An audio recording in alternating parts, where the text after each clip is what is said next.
You got to do it. One last time for me, man. Welcome to Ms. Mojo, and today we're counting down our picks for the top 10 underappreciated TV show finales that deserve more recognition. No, Billy, I want you to know that I really do appreciate it. Don't worry about it. For this list, we'll be looking at final episodes that might have received praise upon release, but aren't talked about nearly as much as Everyone's Waiting, Felina, or other classic finales. They should be, though. Since we're discussing endings, a few spoilers are inevitable. Which series finale do you think needs more love? Give them their due in the comments. Number 10, Return Zero, Person of Interest. John, this wasn't supposed to be the way. Sure it is. This is what I do, remember?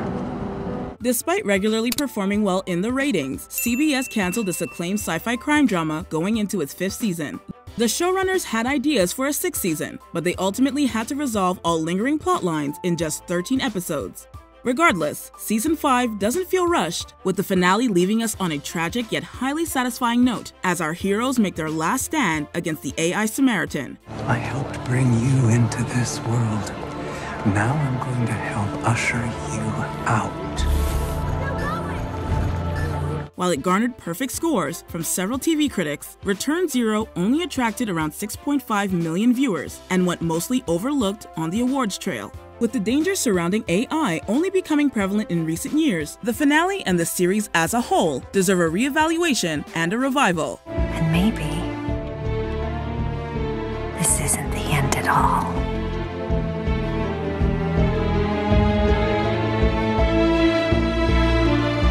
Number 9, Everybody Dies, House. House was among the most popular medical dramas throughout its run, but the final season arrived without much fanfare. Season 8 scored no Emmy nominations, not even for Hugh Laurie's iconic performance, or the last episode, Everybody Dies. Every patient I had, 70 years from now, they'll all be as dead as Wilson. Everybody dies, it's meaningless.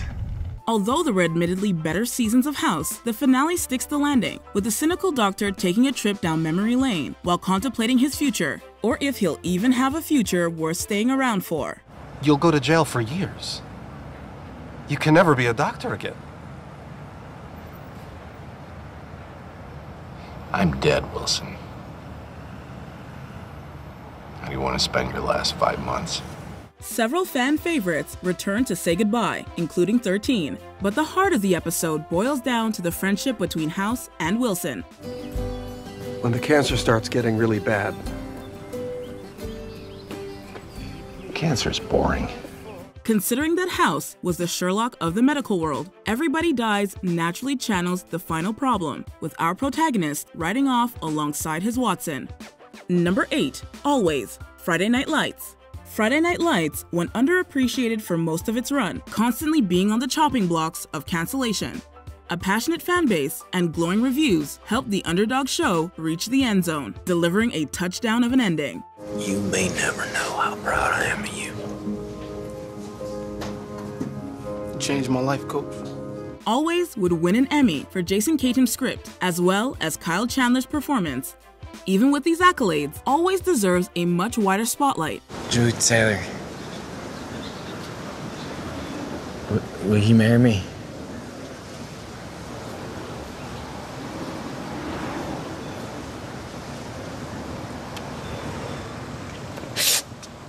Yes. The finale delivers in every respect, with romance, suspense, and life-altering decisions. Of course, there's also football, but this show was never about the game. It was about the people who played and loved it. Nowhere is this better exemplified than the ending montage, as we see life go on following a crucial play that's ultimately kind of an afterthought. Clear eyes, full hearts. And we'll deal with that later. Number 7, Changing Nature, Dinosaurs. Dad, you're gonna coat the entire continent with poison? Isn't there some safer alternative? Like what? Well, like trim back the vines as much as we can. Yeah. Live with a little discomfort. And hope that nature eventually restores the balance. We all remember how this sitcom ends, but audiences remain split on whether it's among the best or worst finales. Well, Maybe we went a little overboard with the poison. A little? Your stupid spray killed all plant life. Hey, what are you complaining about? You never liked salads anyway. Some argue that it was too dark for a family-friendly show, traumatizing young viewers. Others countered that despite the playful aesthetic, Dinosaurs was always more mature than some remember.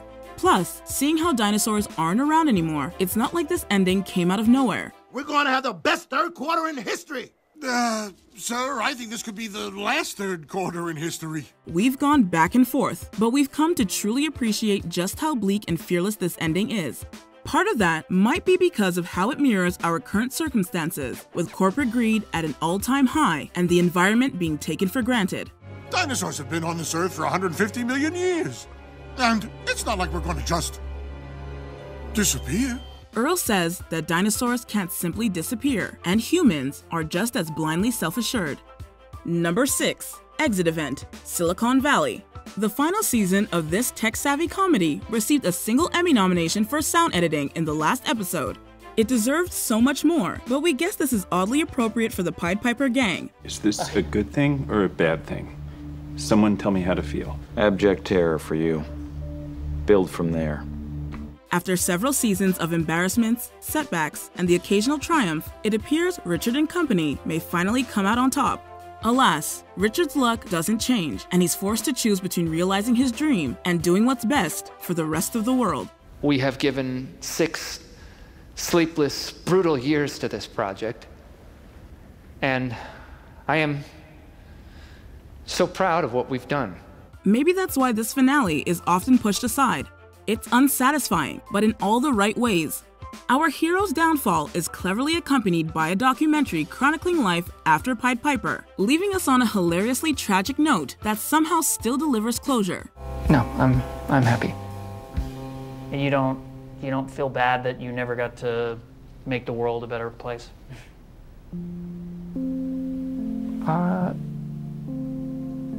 I think we did okay. Number 5. Cryogenics, Lightning, Last Review. Speaking of tragic comedy, few characters left us laughing while simultaneously breaking our hearts, like Forrest McNeil. I have a review request. What's it like to spend the rest of your life not reviewing anything? Determined to review life, Forrest winds up destroying his life as viewers and their requests consume him. The finale provides Forrest with a way out, as his ex-wife requests/begs him to give up reviewing and reunite with his family. AJ, I will now veto this review! No! Yes! Forrest, wait! Grant, initiate the protocol! Forrest's decision is infuriating, yet completely on brand. His choice is only made more devastating/funny, given the fate of the show he gave everything up for. It's a somewhat meta ending for a show that unfortunately was never huge in the ratings and seemed to have a lot more life left in it. Yet, we can't think of a more fitting final curtain for Forrest. If I have one criticism, it's that this prank was not really all that believable. Because what kind of a universe would be cruel enough to allow review to be canceled right after I chose it over my family? Number 4. Start The Americans. What's going on? The FBI knows about us. We have to leave for good. They almost caught me. I don't... Go where? Home. You have to pack a bag. The essentials, almost nothing. Home? A book bag would be fine. And then we'll answer questions later. You mean Russia? For years, The Americans was virtually every critic's go-to answer for the most underrated show on TV. It wasn't until the final season that it started to get proper recognition. The last episode won Emmys for writing and Matthew Rhys's performance, but numerous audiences have yet to discover this masterful espionage drama. And I don't even know what happens if we make it home. Because after all these years of being scared of Americans and recruiting Americans and following Americans, we actually got something, and that has nothing to do with you. The nail-biting, heart-wrenching finale sees 2 characters in particular make impossible choices. One comes down to duty versus friendship, the other concerns family versus independence. As the book is closed on these characters, nobody is sure if they made the right call. On a storytelling basis, though, we wouldn't have ended the story any other way. Of course, we wouldn't say no to a sequel series addressing the current conflict with Russia. They'll remember us. And they're not kids anymore.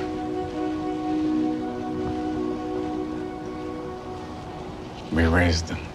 Number 3, I Done, The Fresh Prince of Bel-Air. Fresh Prince's final bow by no means went unnoticed, attracting over 19 million viewers. In terms of ratings and water cooler conversations though, it didn't capture the zeitgeist like some other 90s sitcom finales did.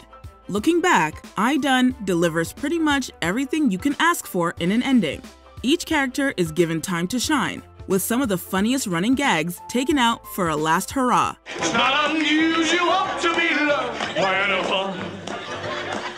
It's not unusual to have fun with anyone. There's even room for a few cameos that thankfully don't distract from the main cast. At night, you can hear the wailing of the dead. What you talking about, Will? It's the last scene that gets us, as Will says goodbye to the Banks family one by one. I love you, Uncle Phil, and I just don't want to lose you, any of you. You're not gonna lose us. You are my son, Will. End of story. When he arrived, he was the outsider nephew/cousin. He grew into a full-fledged family member who made the now empty mansion full. I am definitely gonna miss you, see? Number 2, Gordimer versus the End. Gordimer Gibbons' life on Normal Street. Talk about underappreciated. We're willing to wager that you haven't heard of this Amazon series. Gordimer Gibbons is a hidden gem, however, building to a genuinely profound finale. Gordimer, tell me, why did they cancel your wonderful radio program? You actually listened to that? Oh, every one. They were delightful. Blending fantasy with reality, this series captures the essence of a daydream brought to life. That daydream reaches its end, with Gordimer having to leave Normal Street and his friends behind. I know you're only going to be 3 hours away. And I know we're going to stay friends, and I know